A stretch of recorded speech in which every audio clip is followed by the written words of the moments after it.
Bonjour chers frères et sœurs dans le Christ. Aujourd'hui, jeudi 17 février 2022, féerie de la 6e semaine du temps ordinaire de l'année C. Les extraits bibliques proposés pour notre méditation sont les suivants. Jacques chapitre 2 versets 1 à 9, Psaume 33, Évangile de Jésus-Christ selon saint Marc chapitre 8 versets 27 à 33. En ce temps-là, Jésus s'en alla ainsi que ses disciples vers les villages situés aux environs de Césarée de Philippe. Chemin faisant, il interrogeait ses disciples. « Au dit des gens, qui suis-je » Il leur répondit, « Jean le Baptiste pour d'autres, Élie pour d'autres, un des prophètes. » Et lui les interrogeait, « Et vous, que dites-vous? Pour vous, qui suis-je » Pierre, prenant la parole, lui dit, « Tu es le Christ. » Alors, il leur défendit vivement de parler de lui à personne. Il commença à leur enseigner qu'il fallait que le Fils de l'homme souffre beaucoup, qu'il soit rejeté par les anciens, les grands prêtres et les scribes, qu'il soit tué et que, 3 jours après, il ressuscite. Chemin, Jésus disait cette parole ouvertement. Pierre, le prenant à part, se mit à lui faire de vifs reproches. Mais Jésus se retourna et, voyant ses disciples, il interpella vivement Pierre. « Passe derrière moi, Satan. Tes pensées ne sont pas celles de Dieu, mais celles des hommes. » Acclamons la parole de Dieu. Louange à toi, Seigneur Jésus. Saint Jacques, dans la première lecture, touche du doigt des réalités qui nous concernent à plus d'un titre.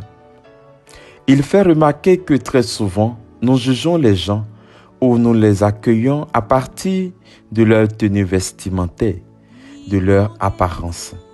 On met celui qui a le vêtement rutilant à la table d'honneur et le pauvre, on lui dit « Toi, reste debout ».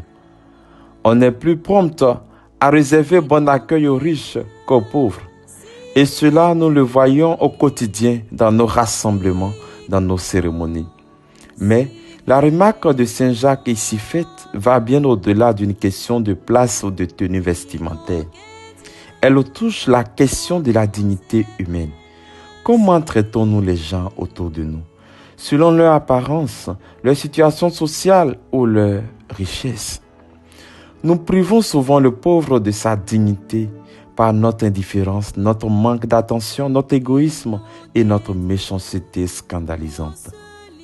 On oublie parfois qu'il est un homme comme nous, qu'il a les droits et devoirs comme nous, qu'il a la même dignité que nous.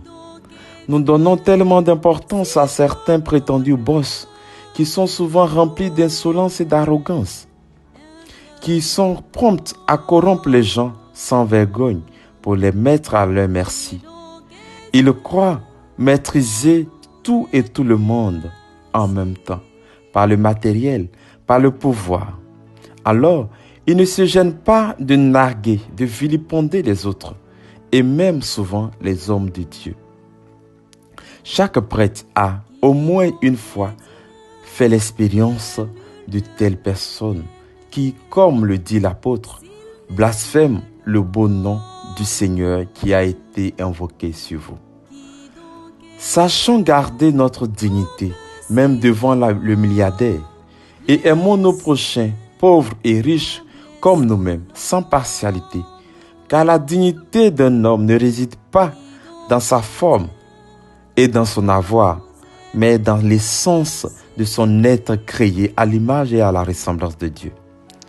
Très souvent, l'image ou l'identité que nous donnons aux gens détermine la qualité de notre relation avec eux. C'est à dessein que le Christ demande à ses disciples, « Et vous, que dites-vous? Pour vous, qui suis-je » La réponse à cette question déterminera la qualité de la relation des disciples avec leur maître. Et Pierre, qui est dans l'intimité du maître, dit sans tituber, « Tu es le Christ ». Le Jésus avec qui ils ont commencé à cheminer est le Christ, c'est-à-dire le Messie, le Sauveur d'Israël.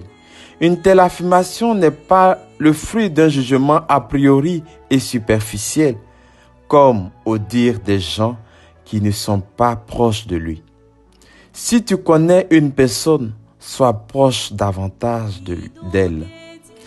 Et si tu veux parler d'une personne, tu veux lui rendre témoignage, apprends à la connaître davantage. Nous devons sortir de nos préjugés et de nos appréhensions qui blessent et frustrent nos frères. Nous devons apprendre à connaître l'autre et surtout le tout autre qui est Dieu, en faisant son expérience au quotidien. Que le Dieu qui se donne à nous chaque jour fasse de nous des promoteurs de la dignité humaine. Amen.